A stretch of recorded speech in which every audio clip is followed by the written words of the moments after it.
ದಾವಣಗೆರೆ ದಕ್ಷಿಣ ವಿಧಾನಸಭಾ ಕ್ಷೇತ್ರದ ಚುನಾವಣೆ ವಿಚಾರವಾಗಿ ಜಮೀರ್ ಅಹಮದ್ ಖಾನ್ ಅವರ ನಡುವೆ ಜೊತೆಯಲ್ಲಿ ಅಲ್ಪಸಂಖ್ಯಾತರ ಮುಖಂಡರ ವಿಚಾರವಾಗಿ ಮನಸ್ತಾಪದ ವಿಚಾರವಾಗಿ ಅಪ್ಪ ಮಗ ಅಂದ್ರೆ ಶಾಂತಿನಗರದ ಶಾಸಕರಾದಂತ ಎನ್ ಎ ಹ್ಯಾರಿಸ್ ಮತ್ತು ಅವರ ಮಗ ನಲ್ಪಾಡ್ ಇಬ್ರು ಕೂಡ ಸುದ್ದಿಯಲ್ಲಿದ್ರು. ಇದೀಗ ಮತ್ತೆ ಸುದ್ದಿಗೆ ಬಂದಿರುವಂತದ್ದು ಅದು ಹೆಂಗೆ ಅಂದ್ರೆ ಇಡಿ ಅಧಿಕಾರಿಗಳು ಇವತ್ತು ಬೆಳಗ್ಗೆಯಿಂದಲೂ ಕೂಡ ಶಾಂತಿನಗರದ ಶಾಸಕರಾದಂತ ಎನ್ ಎ ಹ್ಯಾರಿಸ್ ಅವರ ನಿವಾಸ ಮತ್ತು ಅವರ ಕಚೇರಿ ಸೇರಿದಂತೆ ಮತ್ತು ಅವರ ಮಗ ನಲ್ಪಾಡ್ ಇವರ ಒಡೆತನದ ಒಟ್ಟು 17 ಭಾಗಗಳಲ್ಲಿ 17 ಕಡೆ ಒಟ್ಟಿಗೆ ಏಕಕಾಲಕ್ಕೆ ಇಡಿ ಅಧಿಕಾರಿಗಳು ಇವತ್ತು ಬೆಳಗ್ಗೆಯಿಂದಲೂ ಕೂಡ ದಾಳಿಯನ್ನ ಮಾಡಿರುವಂಥದ್ದು, ದಾಖಲೆಗಳನ್ನ ಕಡತಗಳನ್ನ ಪರಿಶೀಲನೆಯನ್ನ ಮಾಡ್ತಾ ಇರುವಂಥದ್ದು.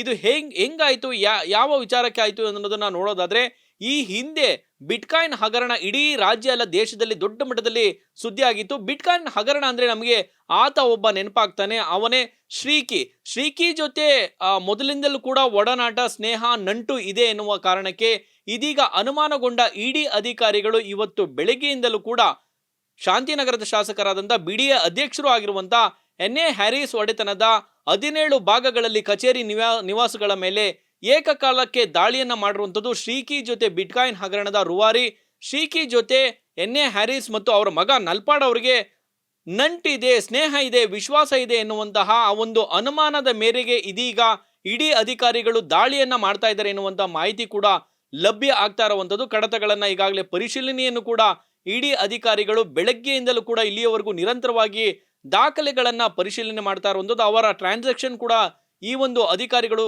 ಗಮನಿಸ್ತಾರೆ, ನೋಡ್ತಾರೆ ಎನ್ನುವಂತ ಮಾಹಿತಿ ಕೂಡ ಲಭ್ಯ ಆಗ್ತಾ ಇರುವಂಥದ್ದು. ಶ್ರೀಕಿ ದೊಡ್ಡ ಮಟ್ಟದಲ್ಲಿ ಬಿಟ್ಕಾಯಿನ್ ಹಗರಣ ಅಂದ್ರೆ ಇದರಲ್ಲಿ ದೊಡ್ಡ ದೊಡ್ಡ ರಾಜಕಾರಣಿಗಳು, ದೊಡ್ಡ ದೊಡ್ಡ ಬಿಸ್ನೆಸ್ ಮ್ಯಾನ್ಗಳು, ದೊಡ್ಡ ದೊಡ್ಡ ಕುಳಗಳೇ ಇಲ್ಲಿ ಅವರ ಹೆಸರುಗಳು ಬಟಾ ಬಯಲಾಗ್ತಾ ಇರುವಂಥದ್ದು.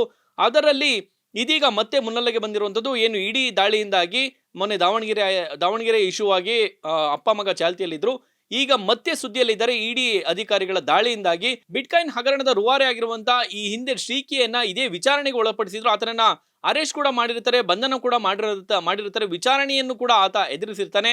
ಸಿಸಿಬಿ ಅಧಿಕಾರಿಗಳು ಕೂಡ ಆತನ ಮೇಲೆ ದಾಳಿ ಮಾಡಿರ್ತಾರೆ, ಸಿಐಡಿ ಅವರು ಕೂಡ ದಾಳಿ ಮಾಡಿರ್ತಾರೆ. ಇದೀಗ ನೋಡಿ ಎಲ್ಲೋ ಒಂದ್ ಕಡೆ ಬಿಟ್ಕಾಯಿನ್ ಹಗರಣದ ಆ ಒಂದು ನಂಟು, ಆ ಒಂದು ಜಾಡನ್ನ ಹಿಡಿದಿರುವಂತ ಏನು ಇಡಿ ಅಧಿಕಾರಿಗಳು ಇದೀಗ ಅಪ್ಪ ಮಗನ ಕಚೇರಿ ಒಡೆತನದ 17 ಭಾಗಗಳಲ್ಲಿ ಶ್ರೀಕಿ ಜೊತೆ ಒಡನಾಟ ನಂಟು ವ್ಯವಹಾರ ಇದೆ ಎನ್ನುವಂತಹ ಅನುಮಾನದ ಮೇರೆಗೆ ಏನು ಬೆಂಕಿ ಇಲ್ದದೆ ಹೊಗೆ ಹಾಡೋದಿಲ್ಲ ಅಂತ ಹೇಳ್ತಾರಲ್ಲ, ಸೊ ಅದರ ಒಂದು ಎಳೆಯನ್ನ ಇಟ್ಕೊಂಡು ಅದರ ಒಂದು ಜಾಡನ್ನ ಹಿಡಿದು ಇಡಿ ಅಧಿಕಾರಿಗಳು ಇದೀಗ ನಲ್ಪಾಡ್ ಮತ್ತು ಅವರ ಏನು ತಂದೆ ಆಗಿರುವಂತ ಎನ್ ಎ ಹ್ಯಾರಿಸ್ ಅವರ ಒಡೆತನದ ಕಚೇರಿ ಮತ್ತು ಮನೆಯ ಮೇಲೆ ಏಕಕಾಲಕ್ಕೆ ದಾಳಿ 17 ಭಾಗಗಳಲ್ಲಿ 17 ಕಡೆ ದಾಳಿಯನ್ನ ನಡೆಸಿರುವಂಥದ್ದು.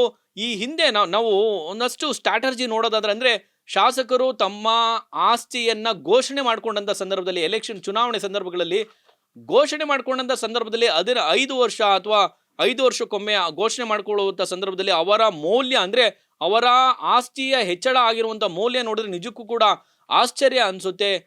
ಅದನ್ನ ಸುಮ್ಮನೆ ನಿಮ್ಮ ಮುಂದೆ ಒಂದು ದಾಖಲೆ ಸಮೇತ ನಾನು ನಿಮ್ಮ ಮುಂದೆ ಬಂದಿದ್ದೀನಿ. ಅದರ ಸ್ಟ್ರಾಟರ್ಜಿ ಅಂದ್ರೆ ಅದರ ಲೆಕ್ಕಾಚಾರವನ್ನು ನಾನು ನಿಮ್ಮ ಮುಂದೆ ಹಿಡೋದಾದ್ರೆ ನಿಜಕ್ಕೂ ನೀವು ಕೂಡ ಆಶ್ಚರ್ಯ ಪಡ್ತೀರಿ. 2023ರಲ್ಲಿ ಎನ್ ಎ ಹ್ಯಾರಿಸ್ ಅವರೇ ಘೋಷಣೆ ಮಾಡ್ಕೊಂಡಿರುವಂತ ಆಸ್ತಿ ಎಷ್ಟು ಅಂದ್ರೆ 439 ಕೋಟಿ ಆಸ್ತಿಯನ್ನ ಅವರು ಘೋಷಣೆ ಮಾಡ್ಕೊಂಡಿರ್ತಾರೆ. 2013ರಲ್ಲಿ ಅವರು ಘೋಷಣೆ ಮಾಡ್ಕೊಂಡಿದ್ದಂತ ಆಸ್ತಿ 133 ಕೋಟಿ ಆಸ್ತಿಯನ್ನ ಘೋಷಣೆ ಮಾಡ್ಕೊಂಡಿರ್ತಾರೆ.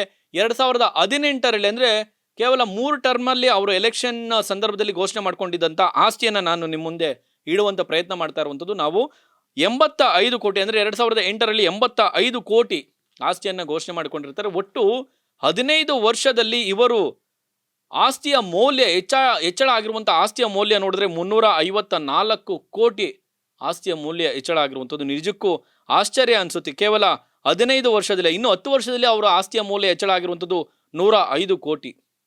ಸೊ ನಿಜಕ್ಕೂ ಇಂತಹ ರಾಜಕಾರಣಿಗಳು ಅಥವಾ ಇಂತಹ ದೊಡ್ಡ ದೊಡ್ಡ ಕುಳಗಳು ಯಾವ ರೀತಿಯೆಲ್ಲ ಆಸ್ತಿ ಪಾಸ್ತಿಗಳನ್ನ ಹೆಚ್ಚಳ ಮಾಡ್ಕೊಳ್ತಾರೆ ಎನ್ನುವಂತ ಗುಮಾನಿ ಕೂಡ ಇಡಿ ಅಧಿಕಾರಿಗಳಿಗೆ ಬಂದಿರುವಂತಹ ಹಿನ್ನೆಲೆಯಲ್ಲಿ ಈ ರೀತಿ ಇಡಿ ಅಧಿಕಾರಿಗಳು ದಾಳಿ ನಡೆಸ್ತಾ ಇದ್ದಾರೆ ಎನ್ನುವಂತ ಮಾಹಿತಿ ಕೂಡ ಲಭ್ಯ ಆಗ್ತಾ ಇರುವಂಥದ್ದು.